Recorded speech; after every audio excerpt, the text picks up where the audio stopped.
Shall sound, and the dead shall be raised incorruptible, and we shall all be changed.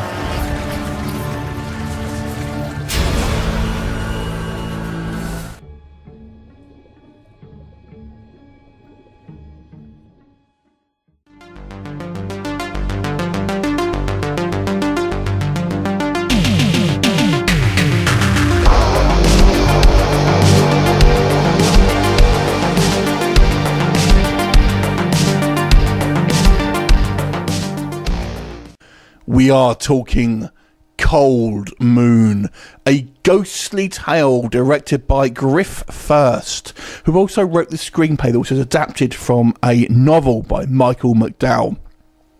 Now, this is a spooky throwback to the 80s style haunting movie. It reminds me very much of the classic ghost movie The Woman in White, but I guess you could say it's a ghostly Stranger Things meets Twin Peaks as well. I think that's a fair comparison.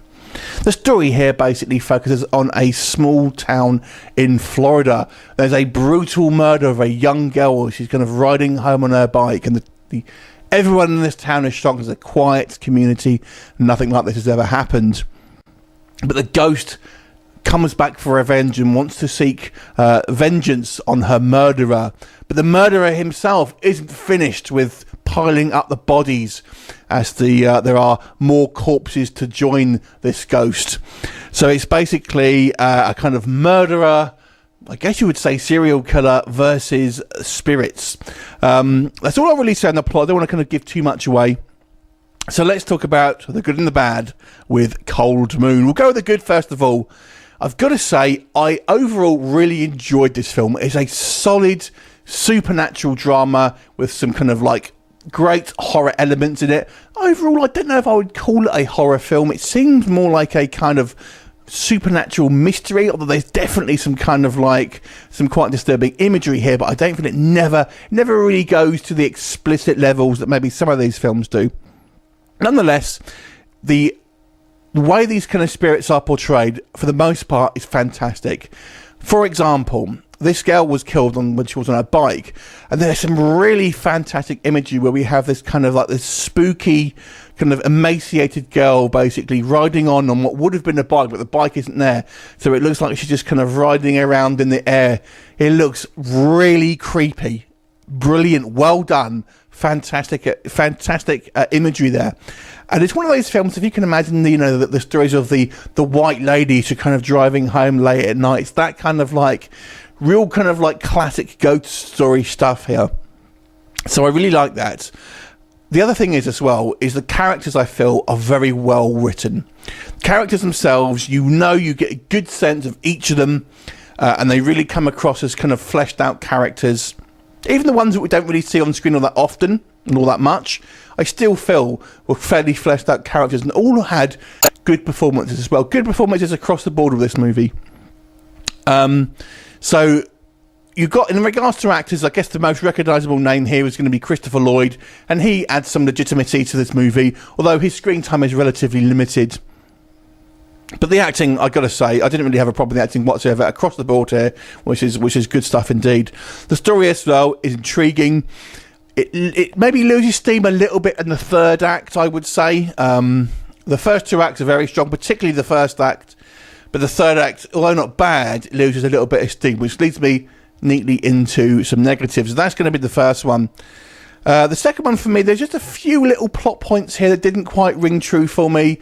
For example, we have our kind of killer, our serial killer, I guess you want to call him, by the end of this movie, and he's wearing a mask, but I didn't really see the point of that, because we kind of see who the killer is like literally 2 minutes after that. And there's also things like we have a character, this woman who kind of knows who he is and knows who the killer is, and I didn't really get how she came to that conclusion. So there's a few little story beats here that go through, that's just a couple of examples that go through the movie that don't quite ring true to me. They're more nitpicks than kind of major issues.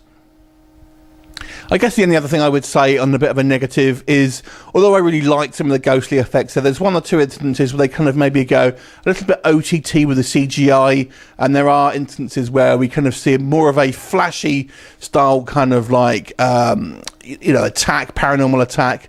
And when it does that, I feel it kind of loses a little bit of its edge because it does look a little bit too CGI. Now, this is a slower paced film. I wouldn't say it's a slow movie, but it's a slower pace film than some of these films. It's not really designed to be particularly like lots of jump scares and stuff like that. It's more of a kind of a gentler film. You know, if you've seen The Lady in White, you kind of know what I mean by that. Definitely has that kind of like that classic feel to it. But I really enjoyed it. I've got to say, I really thought this was a very well-made film with fantastic performances, an intriguing story with interesting characters that you care about, and some really great visuals as well. So overall, my negatives are all minor compared to the majority of this film, which I thought was pretty fantastic, I've got to say. I'm not sure it's got lots of replay value, I will say that. I think once you watch it, I don't think you'd be particularly wanting to watch it again anytime soon, but nonetheless, you'll enjoy it for the first time, that's for damn sure. So, I'm going to give this movie a solid 7 out of 10. Have you seen it? What did you think of it? Leave me a comment, and I shall look forward to seeing you next time. Bye for now.